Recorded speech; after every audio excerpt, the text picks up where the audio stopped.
Welcome back to Hannah's Harvest. If you are new to the channel, I'm gardening in Arkansas, Northwest Arkansas. I'm zone 7 about, sometimes they say 6B, and this week has been a huge heat wave.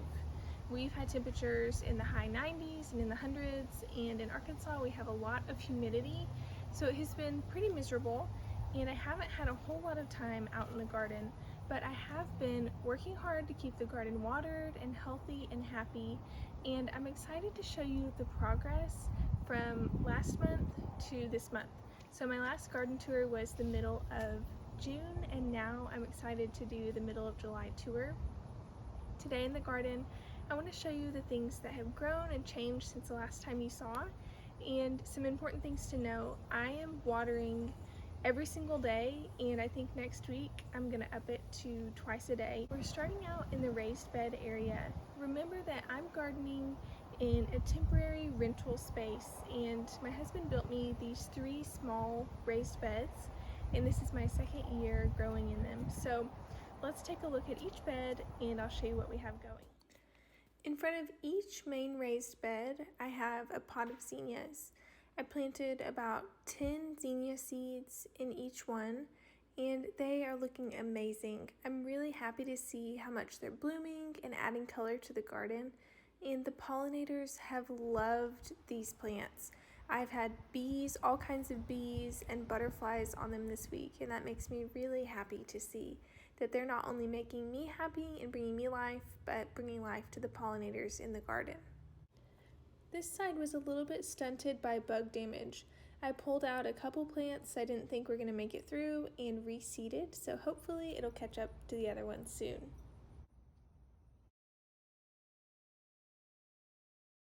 In my last garden tour, the center of this bed was full of potatoes.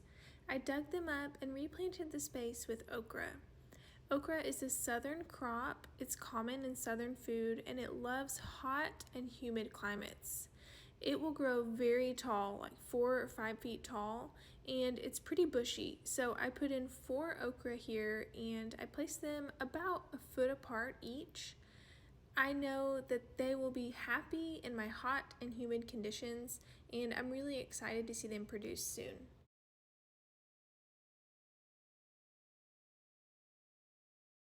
My favorite thing in this bed is the blue spice basil. I have an entire row along the back of the bed, and it smells delicious. It looks beautiful. The pollinators love it, and I've been so impressed by how well it's withstood the heat. It doesn't wilt or look sad even when I forget to water. This is one tough plant that I will definitely be growing again. At the end of this bed, I've tucked in a gray zucchini squash. This is my second succession of squash, and I planted this one about 2.5 weeks ago. I'm hoping that by staggering my planting of squash, I can avoid the squash vine borers that I struggled so much with last year. Around the edge of this bed, I have some more zinnias, and I also popped in a couple marigolds. They're one of my favorite garden flower. Some zinnias are planted through here, and then I have a row of radishes, and this might seem like a strange thing to do in the heat of the summer, but radishes are a crop that only take 30 days, so I was hoping I might get a quick harvest before the weather got too hot. They're starting to produce a little bit of their root, so I'm going to leave them in and kind of see what they do. As you know, I like to experiment in my garden, and I don't want to have empty soil space. So because I had extra radish seeds, I decided to try them out, and we'll see how they do. At the opposite end of the bed, I have some Thai basil that looks particularly beautiful with these miniature sunflowers I tucked in. I'll definitely be growing those together again next year. And the zinnias next to it will hopefully be blooming soon. On to the next raised bed. As you can see, I have more zinnias tucked in, and I might sound like a broken record, but I love zinnias and I'm thankful for what they add to the garden, so I plant them wherever I can find a spot. In this bed, I also have my first planting of my gray zucchini, and I planted this one several weeks ago, and I'm starting to get a little bit of a harvest. It's been slow to get started, but hopefully it will continue and be a big producer. This is the first time I'm growing this variety, and it's said to withstand heat and humidity, and that's why I chose it. I also have the last of my spring carrots tucked in here, and I'm waiting for them to get larger before I pull them. They're starting to size up quite a bit and grow fairly quickly, so I'm hoping to pull them here in the next couple weeks or so, but I'm going to leave them in until they're big enough to use. This is some Genovese basil that I started from seed back in June, and I'm hoping that it'll grow quickly and take over this space. Let's take a look at the pepper section of our garden bed. My peppers have been really tired and sad the past couple weeks. They do not like extreme heat and they wilt down during the day. I think next week I'm going to start watering them morning and night to try to keep them happy. I'm concerned that with the heat they're not going to produce as much as they normally would since they're wilting down so much and putting so much energy in just staying hydrated. Taking an up-close look at the trellis now, the first thing I have growing is the Minnesota Midget Cantaloupe. It's supposed to be good for small spaces. And the vine that you see with it that's growing vigorously so far is the purple hyacinth bean. It's mainly ornamental, but you can also eat the bean pods when they're small. Next to that, I have seeded some miniature pumpkins, and they're just starting to blossom, so I'm excited to see the fruit soon. And then I have my Cherokee black beans, and I've never grown this variety before, but it seems very prolific, so I'm excited to see how it produces. Next to that, I have my cucumbers, and I really struggled with cucumbers because of the hot and humid climate in Arkansas, but I chose National Pickling Cucumbers because they're supposed to tolerate humidity and heat and be resistant to powdery mildew. So far they've done really well. They're not as wilty and puny looking as other cucumber varieties that I've tried, so I'm excited to see how they do. And the last thing we have on the trellis is another type of bean. This is called Kentucky Wonder, and it's just a classic, well-producing bean. This is another variety I haven't tried before, but I'm excited to see that it's starting to blossom, so hopefully we'll have beans on soon. And the last raised bed we have is mainly full of tomatoes and sunflowers. And looking at this first tomato variety, it's my blueberries variety. It's a huge producer. They're normally large and prolific, and I've had a struggle with this one. The leaves have been just wilting and dying, so I cut it back to just one main sucker, and I'm trying to rehab it. I'll let you know how that goes. My other tomato varieties that I have going, Cherokee Purple has been a huge producer so far. It's done really well. It's set beautiful and delicious fruit. And a new variety that I tried this year that I'm not so sure about is Climbing Triple Crop. It's typically a greenhouse variety, but they say that it does well in the ground too. It has not produced a single flower, so I'll keep you updated on that. Hopefully it produces something. It'd be really disappointing if I didn't get any tomatoes from it this year. A variety that's done well for me though is Mortgage Lifter, and I've picked 5 tomatoes from Mortgage Lifter so far. You can see some blossoms where it's setting new fruit, and I'm just happy with how it produces. It handles our heat and humidity really well. And then my Aroma tomatoes are doing awesome. I've picked several and they're going strong even through the heat, so I'm happy to have those as well.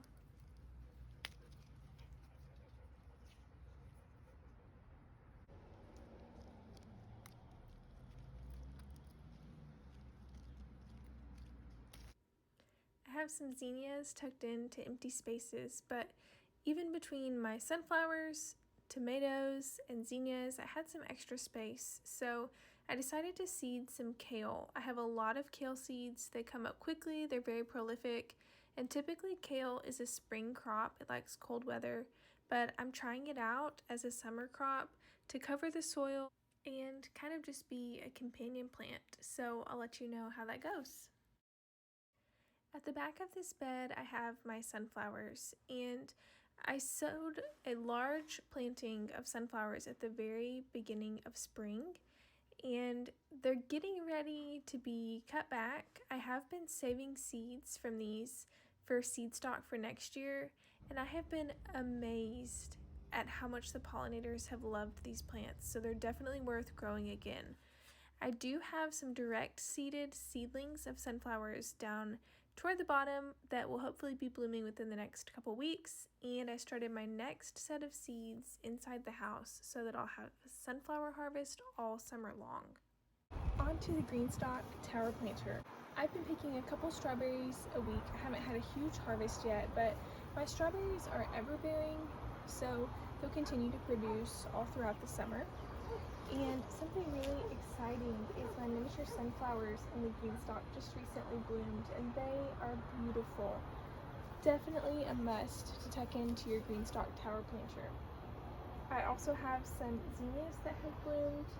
My Marigolds are growing strong, and my basil that I started from seed is actually starting to look really nice. My top hat tomatoes have kind of petered out for a little bit, and I was worried they might not produce anymore. They're looking a little bit sad. I just noticed some new blooms, so hopefully they'll continue to produce. These are a determinate variety of tomato. They have a determined amount that they'll produce, and since they're small, wasn't quite sure what the harvest would be, but I've gotten probably 25 off of each, so I'm looking forward to seeing if they will continue to produce. And you can see this one especially just put on a new round of tomatoes, which is pretty amazing considering the heat. A lot of times tomatoes will drop their blossoms if it gets too hot, meaning they won't set any new fruit. They just kind of go into a waiting period, but I'm really excited to see that this one has continued to produce fruit even though it's been really hot. And I wanted to give you a quick update on my sweet potato and zinnia pot, and I am just totally amazed at the amount of growth that it has had. I mean, these sweet potatoes are down to the ground, curling around the pot. And then check out these miniature zinnias. They said they'd bloom in 30 days. To be honest, I didn't really believe it, but look, we already have blooms, and it's only been, seriously, 30 days from when I planted them from seed. So I'll pop a picture up of what it looked like when I first planted it, and I hope that you are as amazed as I am. And I'm definitely going to be growing sweet potatoes from slips from here on out. It was totally worth it. If you're not sure how to grow sweet potatoes from slips, I do have a short video that you can check out where I show you the details on how I started these. Definitely going to grow them again. I wanted to give you a quick update on the pollinator house. I'm really happy that I decided to place it right next to my sunflowers this year. It's perfect because the native bees go directly from the house to the sunflowers in the morning and then back to their house at the end of the day. I'm really excited to see the population of native insects continue to increase. Also, on our really hot days, the chickens have been enjoying a treat of frozen vegetables. They especially love frozen cherry tomatoes. I like to put them in a bowl of water, and they enjoy pecking them out and cooling off. Thank you so much for joining me in my garden this evening. I hope that you're inspired and that there are some things from my garden that you might want to try. This week I'm going to continue to be watering a lot, hydrating as much as I can, and I might try to start some seeds inside to see if I can get another round of plants started. With temperatures this hot, it's really hard to get things to germinate in the garden, and I want to maximize my planting space as much as possible. I'll continue to bring you along as I journey in the garden this year, experimenting and growing and hoping to learn as much as I can. Thank you so much for watching, and I hope you enjoyed.